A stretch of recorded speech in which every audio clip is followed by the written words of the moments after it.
So I attended a conference only recently, and one of the speakers that I enjoyed the least, interestingly, was the person that actually gave me my biggest lesson of the whole conference. So in about 16 speakers, this person was, as I said, I didn't connect as much with the speaker, but nonetheless, I sat through the session and took the notes. And it was only when I was looking back at the notes, I realised that actually there was a couple of minutes section that was just really interesting. And the more I looked at that, I thought, wow, that's a really powerful insight. And you know, again, this idea of, you know, it was just my time to pick up that particular nugget that I think was really helpful. So I'm going to explain what it was. We were talking a little bit about the purpose of skill development. So what is the ultimate aim on developing a skill? And of course the answer to that is to achieve wisdom. You know, anything that you go into, ultimately to achieve wisdom, almost an excellence in what it is that you do. But the way to get there goes through a number of levels. So the way it was explained was like this.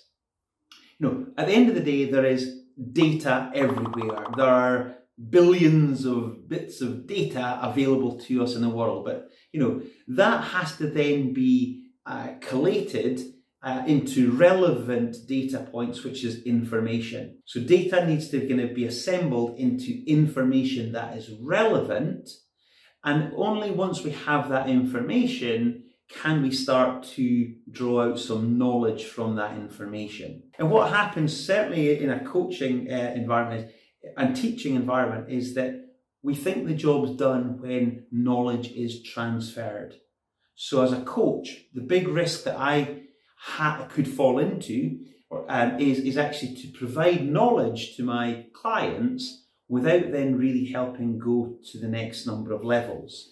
Because what's important ultimately is, and again, we've got knowledge here, something there, and then it gets us to an understanding. So we want to ultimately get to understanding of the subject. But the bit that sat between knowledge and understanding was experience. So this idea of once people have the lesson, they then need to actually then do something with the lesson, with the knowledge they've now got, play about with it, learn the lesson, kick it around, realise that it's actually a bit harder. It sounded good when I heard it, but putting it into practice, you have to kick that around.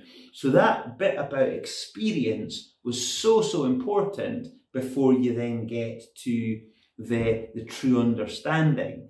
And then as you get an understanding, you get to a different level of awareness of, gosh, I now understand that. I've gone through all of the experience of when it did work, when it didn't work, some of the pitfalls. I've now got a deeper level of understanding, and it's that journey of going deeper and deeper all the time. So, you know, those people who are really becoming expert in their field are the ones that have almost learned the same lesson multiple times through having experienced it from different angles and situations.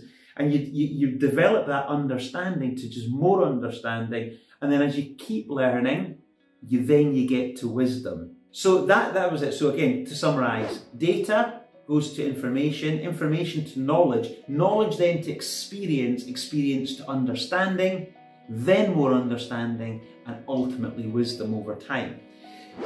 But the key insight for me was this idea of ensuring that everyone gets the ability to really practice and experience the knowledge that they've gathered so that they can get a good understanding. As a coach, it's really important that I don't just transfer knowledge and leave it there. The true understanding comes from experience. And that's why, you know, we always talk at the end of coaching sessions around what are you going to implement as a consequence of this session. Take action on what you learn, and that way you'll develop wisdom.